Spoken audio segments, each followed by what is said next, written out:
Hello everyone, and welcome back to my channel, where everything you're about to hear and see has been done in one take.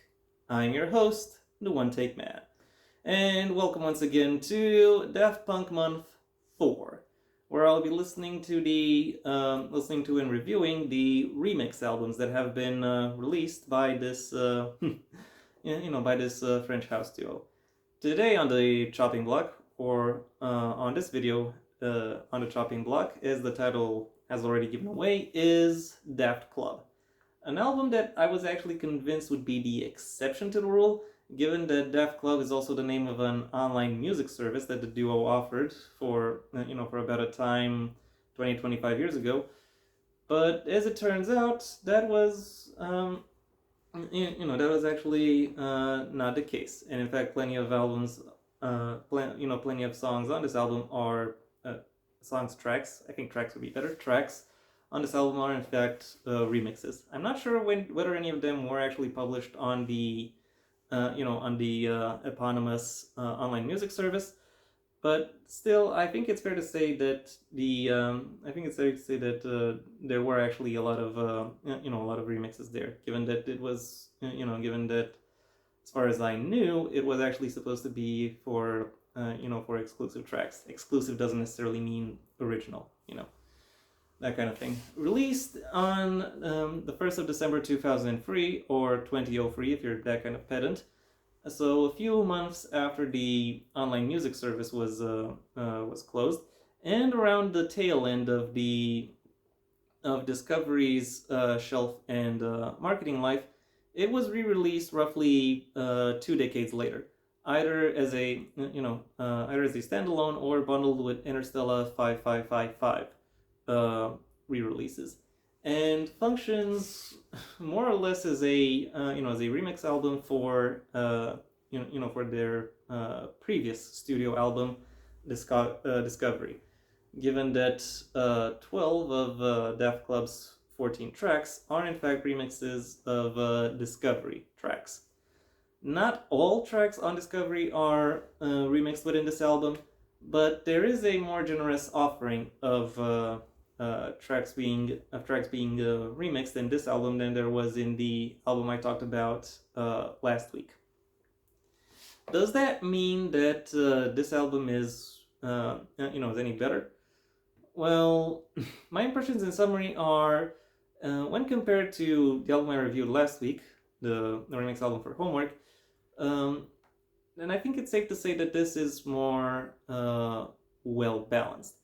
I'm not sure if if that comes from having fewer cooks in the kitchen, but I can safely say that all the people who worked on this album, all of the collaborators involved, very much understood the assignment and knew how to work with the tracks that they were given in such a way as to make something interesting and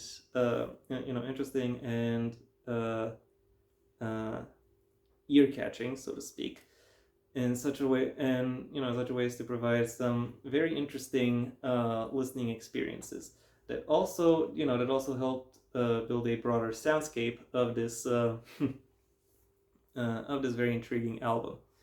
So if you have 75 minutes to spare and are looking to have a listen or rundown through the entirety of Daft Punk's discography, this album is very much one that is worth your attention. And now that I'm done with my broad impressions, it's time I delved into some specifics. As I've already alluded to, there are 2 tracks on this album that aren't actually remixes of Discovery tracks. And the first of these is the album opener, very fittingly called Ouverture, or Overture, opening, if you feel so inclined. Written and produced by Daft Punk themselves. It is not particularly grand in spite of its name, but it is inviting, with plenty of very broad and very colorful sweeps of sound that are very much designed or arranged in such a way as to draw in future listeners and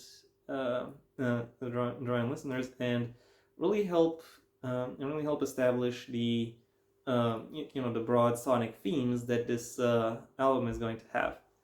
The real taste of the album, both on a the album or of what the or what the listening audience is bound to expect on both a sonic and a concept level, however, comes from the second track of the album, which coincidentally is a remix of the second track of Discovery, and it is a Daft Punk original remix of Aerodynamic. It is roughly twice as long as the original, and it consists of various segments of the original that have been split up, extended, and and rearranged all throughout this newly created significantly longer track. And that creates a soundscape that is both innovative and familiar, and one which is able to grab and hold the attention of any potential audience. It is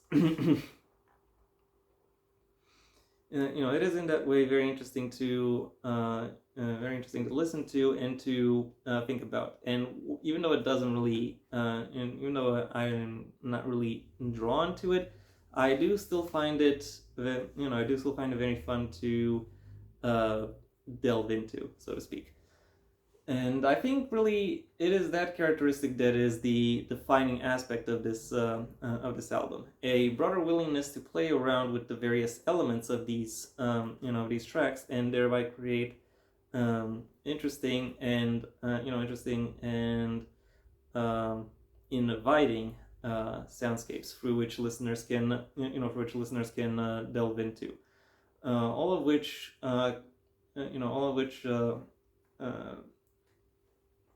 can more closely be more closely be called to resemble the first type of remix that I've alluded to in my previous video. And even if the result isn't always as brilliant or as splendid as it could be, I do still find I do still find plenty of interesting aspects about the ways about the ways the tracks are put together. So even if they aren't emotionally resonant, they are still intellectually appealing. And I do have to make this disclaimer because unfortunately there are some tracks that that don't really live up to the potential they could be said to have. The most obvious example of this is the second track that isn't actually a remix of a Discovery track, but rather a remix of a homework track, namely the Basement Jaxx remix of Phoenix. Phoenix is a very fast-paced and airy track, and Basement Jaxx, for some reason, decided it should be paired with a very heavy bass beat for whatever reason. And unfortunately, the mixing on this on this track doesn't really effectively create either a contrast or a synergy between this new beat and the original track, leaving a lot of the newly added bass to really drown out a lot of the characteristics that made this particular track interesting in the first place. The One More Time unplugged unplugged version, as well as Aerodynamite, another Daft Punk remix of Aerodynamic, also unfortunately fall into that category when it comes to the remixes of this album. But the albums, but this album's versions of Digital Love and Crescendos do their best to help elevate it again, to provide some interesting contrast and synergies and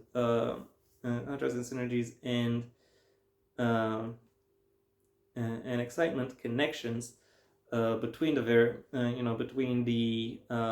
between the new arrangements and the existing tracks, leading to some very satisfying, very rewarding listening experiences that exemplify the best of what a track or what a remix could be.